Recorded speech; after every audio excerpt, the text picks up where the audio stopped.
सभी देशभक्त भारतवासियों की ओर से आज भारत के सपूतों के लिए मैं आज सत सत नमन करती हूँ आप सबकी तरफ से।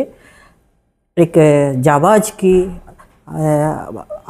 ऑफिस और एक जाबाज ऑफिसर की आप आज को सच्चाई बताना चाहती हूँ।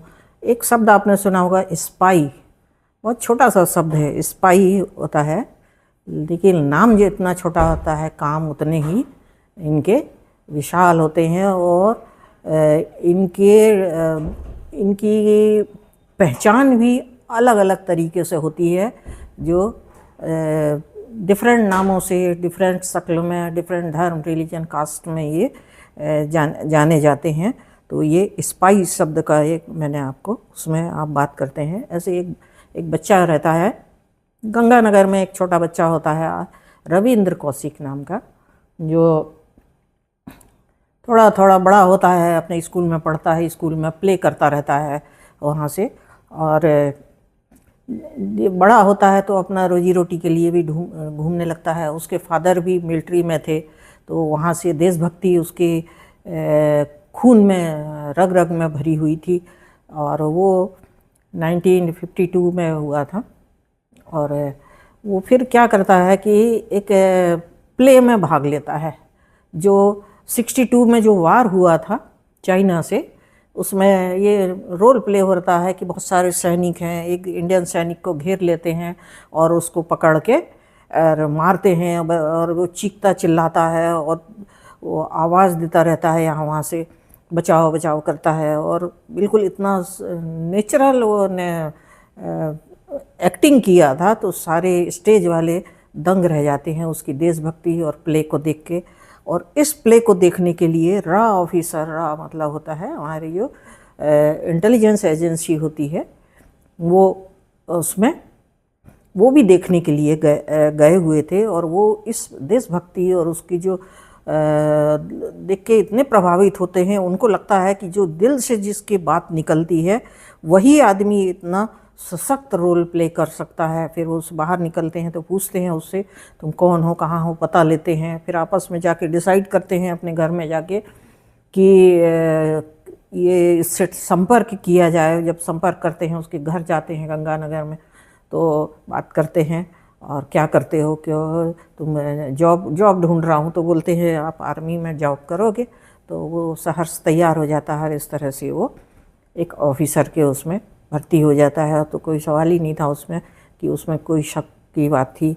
उसका कारण था चूँकि बॉर्डर टाउन में वो पला हुआ था, गंगानगर में, पाकिस्तान इंडिया बॉर्डर, और हमेशा एडवर्स परिस्थितियाँ बॉर्डर वाले देखते रहते हैं, तो सारी लैंग्वेज से, धर्म से, भाषा से परिचित होते हैं, रहन सहन से परिचित होते हैं।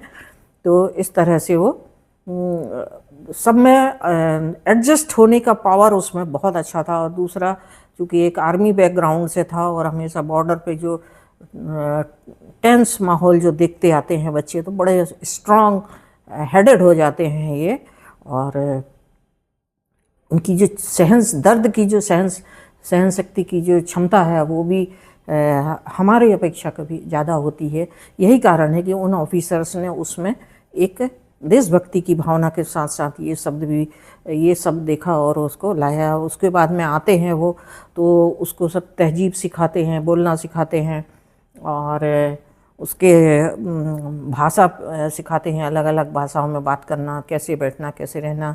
दाढ़ी बढ़ा लेता है, चूँकि मुस्लिम कंट्री में भेजना था उनको, इसीलिए दाढ़ी बढ़ा लेते हैं, वैसे लुक बनाते हैं उसका। तीसरा, जो रिचुअल्स जो इनके मुस्लिम के होते हैं, खतना वगैरह, या वो भी जो है वो सब विषय के विषय में उसको ट्रेनिंग देते हैं इस तरह से।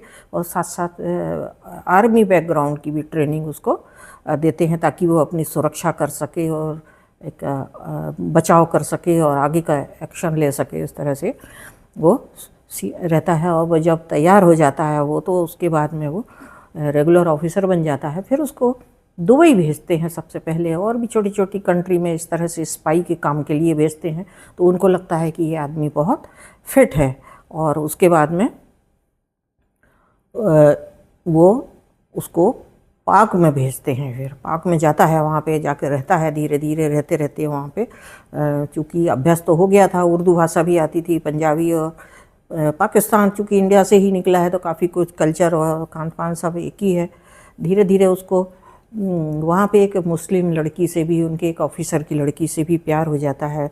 बीच में वो ऐड देखता है, एक पेपर में जॉब का ऐड निकलता है, तो वो उसमें भरता वो अप्लाई करता है और भर्ती हो जाता है। उसके बाद वो मेजर की पोस्ट तक चला जाता है। फिर उसकी वो शादी के लिए अपने रॉ एजेंसी से पूछता है कि मैं ऐसा ऐसा मेरा अफेयर है, मैं क्या शादी कर लूँ, क्योंकि इससे मेरा काम स्पाई बनकर मेरा जो भेजा हुआ काम होगा वो आसान हो जाएगा और मुझे एंटर करने में आसानी होगी। तो विचार करने के बाद उसको स्पाई एजेंसी उसको बोल देती हैं और वो शादी कर लेता है। फिर वो अब देखिए एक हस्बैंड बन गया है, वो दिन में एक हस्बैंड का रोल प्ले करता है, उसका बच्चा हो जाता है, फादर भी बनता है और शाम को एक मेजर भी रहता है जो वहाँ की जो स्पाई की जो सारी जो एक्टिविटी होती है, चूँकि आर्मी के एंटर कर चुका था आर्मी के अंदर, तो वो वहाँ से उसकी खबर भी देता है रोज़ शाम को। इस तरह से उसने करीब करीब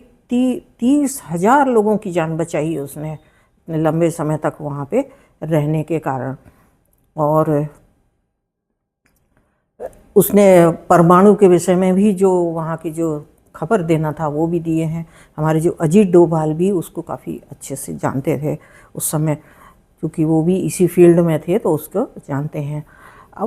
अब ये होता है कि एक काम निकलता है तो कोई कारण से एक शाहिद नाम के लड़का, उसका नाम बदल के भेजते हैं उसको, नबी अहमद शाहिद के नाम से भेजा गया था। और एक बच्चे को यहाँ जो मुस्लिम जो बच्चा रहता है उसको उसको भेजते हैं, वहाँ पे कुछ कागज़ लेके भेजते हैं, उसका नाम है इनायत भशीन करके, उस बच्चे को वहाँ पे भेजते हैं। परंतु दुर्भाग्य यहीं से शुरू होता है। 1983 की बात है। वो बच्चा पकड़ा जाता है बॉर्डर में, इतना एफिशिएंट नहीं था, क्या कारण था, पकड़ा जाता है। तो मिलिट्री एजेंसी उसको ले जाती है, टॉर्चर करती है, लगातार उसको सब निकलवाने की कोशिश करती है, लिंक खोजती है, मिलिट्री बैकग्राउंड के सारे खबर लेती है, लेकिन वो टूट जाता है टॉर्चर के वजह से। और वो इसका नाम बता देता है कि मैं शाहिद अहमद को से मिलना चाहता हूँ, और उसका नाम है रविंद्र कौशिक है, जो मेजर है। बस यहाँ से मिलिट्री उनकी प्लान बनाती है और क्या करती है, फिर उसको वो चूँकि उसका प्लान था कि जिन्ना पार्क कराची में जो था वहाँ पे मिल के और कागज़ एक्सचेंज करना था, तो वही प्लान उनका रखते हैं और उसको बुलाता है वो उसके सामने, और मिलिट्री उसको तुरंत दोनों को कैप्चर कर लेती, रंगे हाथ पकड़ लेती है, ले जाती है। उसके बाद टॉर्चर करती है उनको बहुत, लगातार 16 साल तक लगातार उसको इस तरह से टॉर्चर करती है और खाना पीना भूखा वो कर देती है, पर वो टूटता नहीं है। उसके बाद में 83 की बात है, इनायत भशीन को कराची के जेल में रखा जाता है। उसके बाद में वो जाता है, फिर उसको दूसरे जेल में ले जाते हैं। इस तरह से वो काफ़ी लगातार उसको जितने दिन रहा, और वो 2001 में वो होता है कमज़ोर हो गया था, बहुत त्रस्त हो गया था, और वो डेथ हो जाती है उसकी। अब डेथ हो जाती है तब इसके बीच में भारत सरकार से भी पूछा जाता है कि आप ये रविंद्र कौशिक जो है आपका वो है, तो बोले हमको स्पाई का एक नियम होता है कि उसमें आइडेंटिटी कभी डिस्क्लोज़ नहीं की जाती है जब तक आप जिंदा हैं। तो आपके डिफरेंट नाम है, डिफरेंट धर्म, रिलीजन सब कुछ है, लेकिन यदि आप किसी कैप्चर हो जाते हैं किसी कंट्री में तो आप डिनाइल मोड में गवर्नमेंट आ जाती है, क्योंकि गवर्नमेंट को ये देश की भी सुरक्षा की एक जिम्मेदारी होती है जो उनका मेन काम था। तो वो एक जो 2001 में जब वो बच्चा ख़त्म हो गया तो उसका गुमनाम जो नाम था रविंद्र कौशिक, वो आ जाता है, और वो जो शाहिद नाम था वो ओपन हो जाता है। जब वो उनकी गवर्नमेंट पूछती है तो हमारी गवर्नमेंट डिनाई कर देती है, और अल्टीमेटली वो उसको जब ख़त्म हो जाता है, तो क्योंकि इनका ख़त्म हो जाता है, गवर्नमेंट एक्सेप्ट भी नहीं कर रही है, तो वहीं पे उसको सियालकोट के जो जेल में उसको फेंक दिया जाता है और गिरा जाते हैं। ये कहानी थी उस बच्चे को। इस समय ना अपनी एक देश की मिट्टी मिली, ना उसको 2 गज ज़मीन मिली, और ना उसको एक पहचान मिली। वो सिर्फ एक अननोन लेके इस दुनिया से अननोन शख्स बन के जीता रहा और 2001 में वो चला गया। ये इतनी कठिन जो ज़िंदगी इन स्पाई की होती है, ये मेरा आज बताने का आपका ये मतलब था। तो उसकी देशभक्ति का एक प्रमाण देखिए कि उसने 16 साल जेल में रहा, रोज़ टॉर्चर सहता रहा, उसने डिस्क्लोज़ नहीं किया। और एक जो दूसरा था उसने तुरंत उसको डिस्क्लोज़ कर दिया और छोटी सी चूक ने उसकी जान खतरे में ले ली और देश की सुरक्षा को भी कर दिया। तो इससे आपको अंदाज़ा लगाना चाहिए कि कितना रिस्की काम होता है और देशभक्ति से ओतप्रोत आदमी ही ये काम कर सकता है। और जो अपने आप को ढालने में वो हो, वही इस रोल को कर सकता है। इस तरह से शाहिद मेजर का अंत हो जाता है। और ये मेरा कहानी बताने का मतलब था। मैंने आज ये इसलिए ये उसके विषय में बताई कि हमारे यहाँ पप्पू पप्पा लोग होते हैं और बहुत से जो लोगों को बड़े आसानी से कहते हैं कि इनको बहुत पैसा मिलता है, ये पैसे के लिए आते हैं, ये क्या करते हैं, आराम से रहते हैं, इनको तनख्वाह मिलती है, पेंशन मिलती है। ये अपने गिरेबान में झांक के नहीं देखते हैं कि हम क्या क्या करते हैं और कैसे कैसे दुष्कर्म करके पैसे कमाते हैं, जो देश को बेचने के लिए तैयार हैं।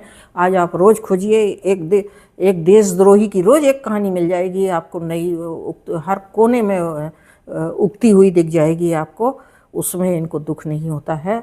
और एक जो इस देशभक्त को जो बनाने में जिसको सालों लग जाते हैं और उसको वो अपनी देश को बचाने के लिए जो काम कर रहा था वो धराशायी हो गया। ये बताने का मेरा मतलब था कि स्पाई कितना इम्पोर्टेंट काम करते हैं और इनकी बहुत ज़रूरत होती है। आज जिस तरह से आंतरिक खतरे भी हो गए हैं, देश के बाहर भी हो गए हैं। आपने रॉ एजेंसी का KGB जो है, रशिया की एजेंसी है, और CIA अमेरिका की है, बहुत ख़तरनाक एजेंसी हैं। ये तो पूरे सैकड़ों सालों से हमारे को डीस्टेबलाइज करे जा रहे हैं, सैंक्शन लगाते हैं, परमाणु लगते हैं, मार देते हैं, लोगों को मार देते हैं, मिलिट्री में भी एंटर कर जाएंगे, परमाणु के संयंत्र में, इसरो में एंटर कर जाते हैं। ये सब कुछ करते हैं मारने के लिए, पैसे के लिए।